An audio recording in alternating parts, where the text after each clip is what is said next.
Hello, I'm Luke, and welcome to another episode of the Vision Victory podcast, where we discuss practical ways to turn your dreams into reality. Last week, we did part one on the topic of intellectual courage. We discussed how to reason and think well, and we talked about some of the common fallacies in thinking and processing, which none of us are immune to, by the way. So if you didn't listen to that, I highly recommend that you go back, listen to that. It really builds a good foundation of what I want to talk about today, which is part two of intellectual courage and what it really means to think and process and live with courage. But before we jump into that, I really want to double down on a couple things from last week. And it's so important to establish a firm foundation of sound reasoning so that as we take on learning new things, braving uncertainty in how we think and process things, that we're doing it well and that we can be effective. Thinking is one of those things that we all do. Of course, we all think, thousands and thousands of thoughts every day. That doesn't mean that we're good at it and that we do it well or effectively, or that it's not impacted by any number of factors that can skew it. And so, we talked about that a couple of weeks ago in seeing clearly, but it's just really important to build a firm foundation of how to think and process well. And so just like anything, thinking and reasoning and processing are skills that need to be honed and developed. So just because you do it on a regular basis doesn't mean that you've learned how. This is for me too, right? All of us. Just because we do it all the time doesn't mean that we're good at it, and doesn't mean that we know how to do it in a way that gets us, where we want to go, that finds truth in a world of noise. And so we need to do the work to be able to process well so we can form intelligent opinions and, again, reason effectively, so that we're not swayed by the whims of other people or culture or just what you read on social media from a, quote, expert. I really like something that a renowned physicist, Harold, aka Sonny White. Again, he's an award-winning physicist and engineer, spent several years at NASA, and now he operates his own company studying and developing advanced propulsion systems. Super cool, his work. But as it relates to this topic, he says that anytime he runs into a young person, whether it's a student or just someone who's very interested in his arena, he always says the same thing. He says, just make sure that you do the work to learn and become excellent at the math and science so that you can process and evaluate things effectively. In other words, get really good at the fundamentals so you can scrutinize and evaluate and, again, effectively draw your own conclusions. Same exact principles apply in the area of intellectual courage. So again, kind of in the example of Sonny, anybody can have an opinion about physics or engineering or propulsion. Doesn't mean you have a clue what you're talking about, of course, right? Guess what? Thinking and processing well are the very same way. And so, I hope that lands a little bit. It's really worth investing in yourself to figure out how to do this well, how to think well, process, establish beliefs, all of those things. So with that said, now that we kind of are laying a foundation of, okay, we want to think well, reason well. Again, really encourage you to listen to last week. It really just kind of lays the foundation. But today I want to talk about, kind of once that foundation's laid, what does it look like to have intellectual courage? And there's a few things that I want to touch on here that are, what I would say pillars of what intellectual courage is and what it looks like. Number one, challenging established beliefs.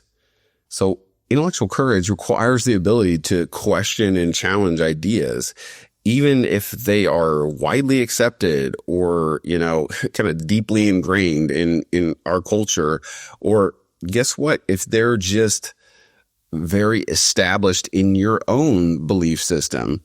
Intellectual courage requires that we have the courage to challenge our beliefs, the beliefs that are, just kind of generally accepted in culture. There's been so many things, infinity number of things over the millennia that humans have accepted that was false.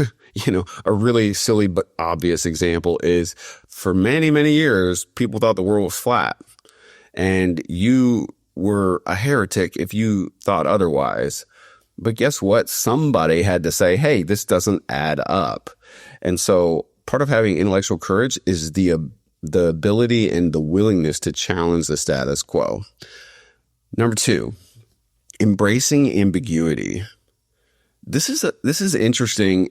Once you become aware of this, you'll see this all the time, I would say, probably in your own thinking and processing and even communication.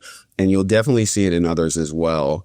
And embracing ambiguity means being comfortable with uncertainty and ambiguity and not fearing to explore ideas that aren't fully understood or might lead to some sort of contradiction. Let me play this out in real life. Here's what this looks like in our day-to-day lives is we are so naturally dispositioned to want certainty, to want to close the loop on things. We don't like leaving things uncertain or unknown. And so what happens as a result of that is we oversimplify or we generalize things and we just try to compartmentalize it into this little area that we understand when perhaps what it is, the idea or, thing that we're considering or thinking about or processing is in fact much more complex and would require quite a bit of effort to actually understand it on some sort of meaningful level. But it's so common that instead of doing that, we just, again, kind of put it in a box with something that we understand and oversimplify instead of, again, embracing the ambiguity and letting that spur you on to understand better. So instead of trying to, take something that feels ambiguous and put it in a prepackaged, arena that feels more comfortable to process, lean into that uncertainty and let that spur you on to find out, to dig deeper, like what's actually going on here. So again, challenge established beliefs, embrace ambiguity. And then the next one is seeking understanding. And I would say it this way. Intellectual courage is driven by a desire to gain a deeper understanding of the world and oneself and willingness to engage in intellectual activity to achieve that goal. So in other words, again, kind of back to the ambiguity one, we don't want to just close the loop, so to speak. We don't want to just have enough information where we can kind of confidently write something off as, all right, we formed an opinion about that. It's good enough. Maybe I don't understand it all the way, but, fair enough. I just want to form an opinion based on, any number of factors, my feelings, whatever the case. And we want to be driven by a desire to understand things at a deep level, like what is really going on, what is really driving this, what is really driving myself. By the way, a huge part of this is self-awareness, understanding your own patterns. Again, we talked about this a couple weeks ago and seeing clearly. It's so important to understand your own patterns of thinking, all of your experiences that contribute to how you feel, maybe what triggers you to process a certain way about certain things. All of this is in this kind of bucket of seeking understanding of ourself, again, of the world around us, so that we, engage in intellectual activity. We pursue knowledge and pursue understanding to achieve the goal of competence in navigating ourselves, our own quirks, all of the things, and also competence in how we navigate the world. So again, that's seeking understanding. Very important to actually want to seek and understand, not again, just kind of close the loop so we have some surface level understanding of all these opinions and beliefs that we have. The next one is risk taking. And taking intellectual risks, such as asking questions that, might be considered controversial or challenge existing authorities, and being willing to face criticism or ridicule. This is all part of intellectual courage, and this kind of goes back to the first one of challenging established beliefs. Part of intellectual courage is to be unpopular. Again, using kind of the silly example of the world being flat. Would you rather be the one who has the courage to say, hey, this doesn't make sense. What we're doing, what we believe is simply wrong because of this, and this. Would you rather be that person, or would you, and maybe receive some criticism for it, but you would obviously be correct and, be stating the truth? Or would you rather just be a part of a crowd, not thinking for yourself, and then kind of subject to what everyone else believes and thinks without having any real substance to your own beliefs and thoughts?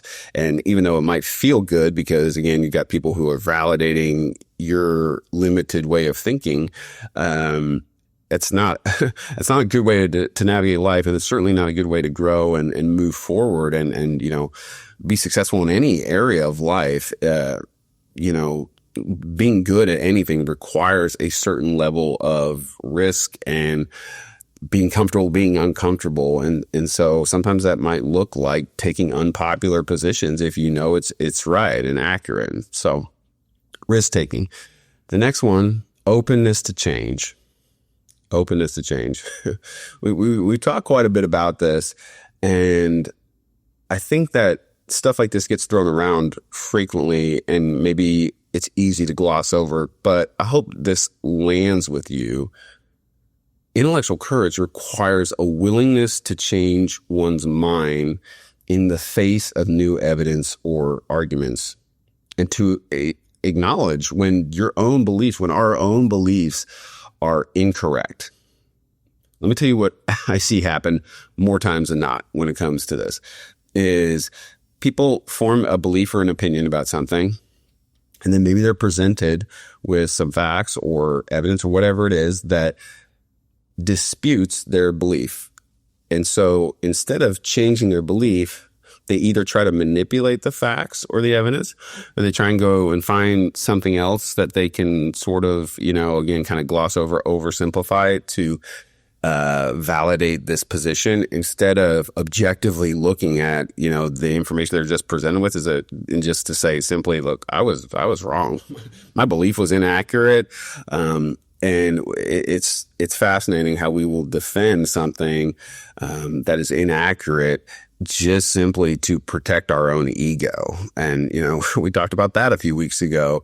And, what are the motivations driving, your behavior specifically in this area of intellectual courage, and how do we process information, and are we open to changing our beliefs? And I hope, I talk a lot about this, about identity, and I really believe that, almost everything in our life ties back to our perception of ourselves. And so if we reinforce the identity of, I am someone who seeks the truth, who, even if it challenges my own beliefs, even if it makes me uncomfortable, I want to know the truth, not just to appear right or to be able to defend a position, even if it's wrong, but I am somebody who wants to seek truth.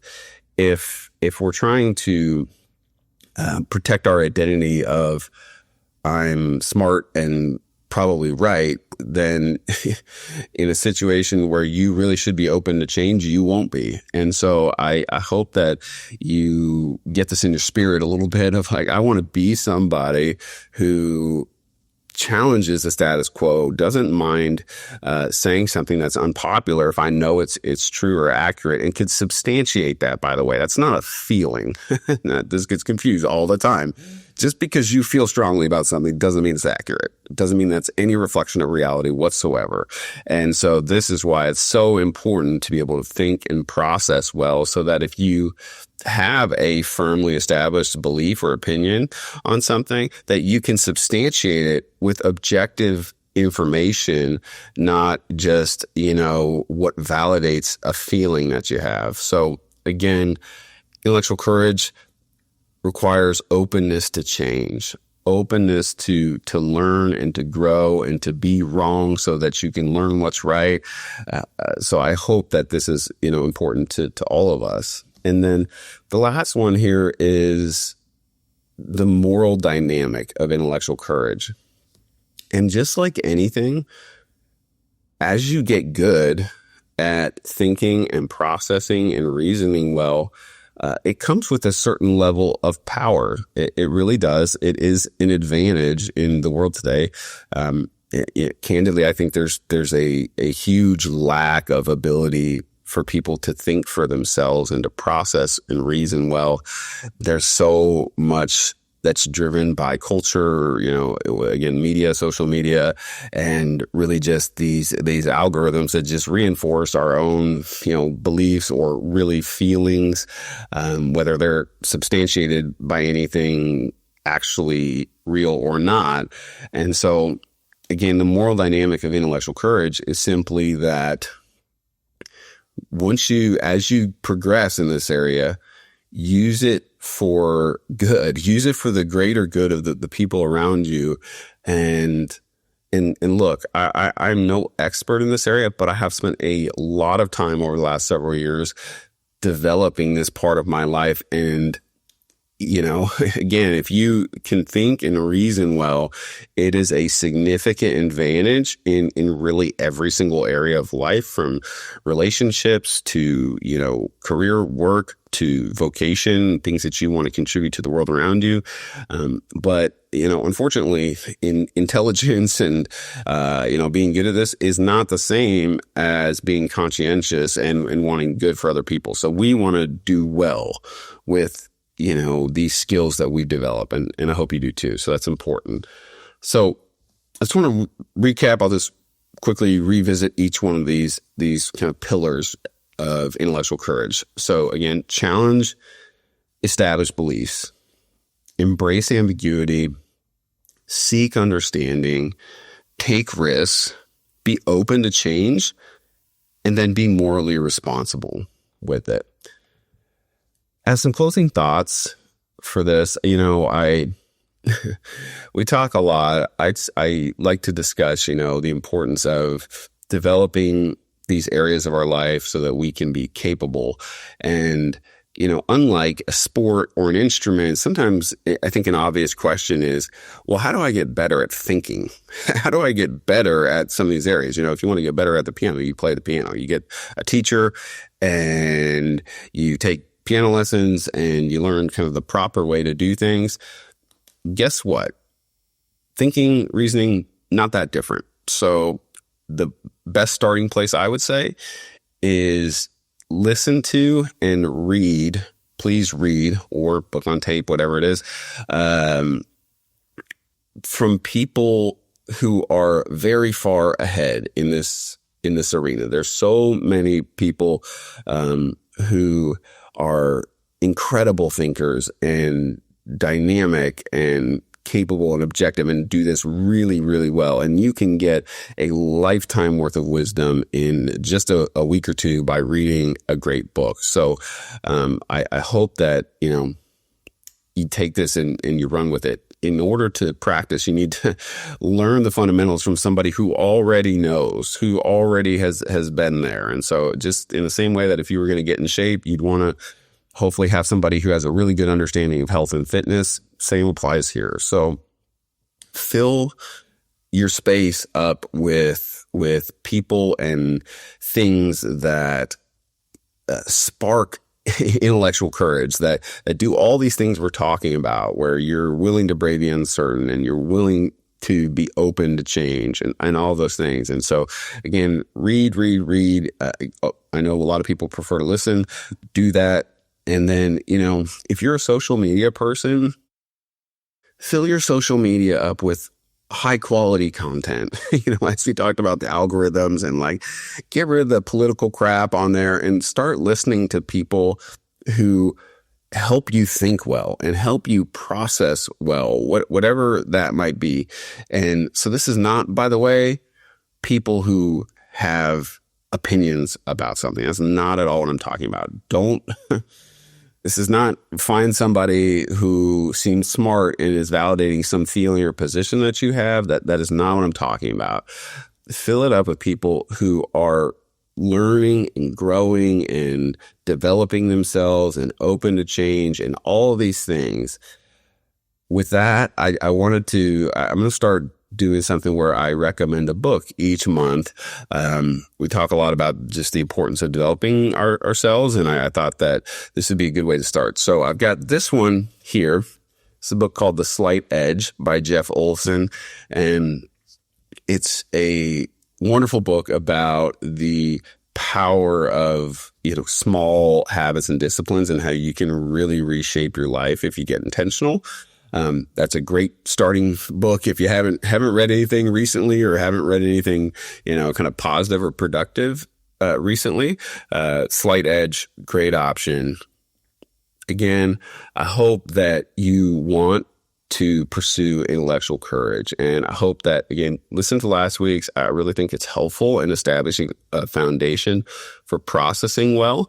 And then all the things we just talked about, challenging established beliefs, embracing ambiguity, seeking understanding, taking risks, being open to change, being morally responsible. These are all the hallmarks of people who are courageous intellectually and who actually make a difference in the world around them. I hope this was helpful. If it was, please like, share, subscribe, and I'll talk to you next week.